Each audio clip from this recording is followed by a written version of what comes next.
रोज खाबे वो रोज रोज खाबे।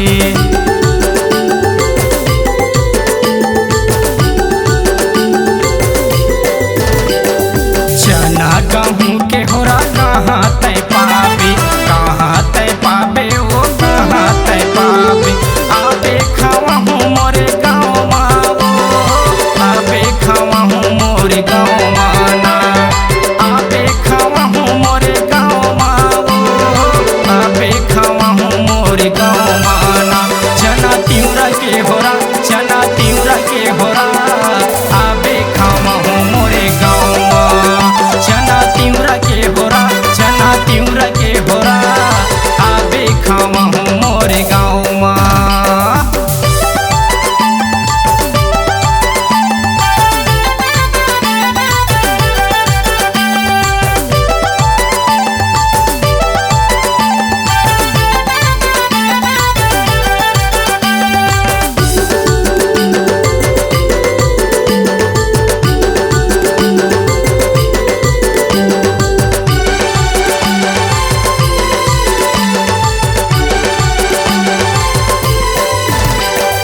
बड़ नीक लागे वो तोर मीठी बोली, तोर मीठी बोली वो तोर मीठी बोली।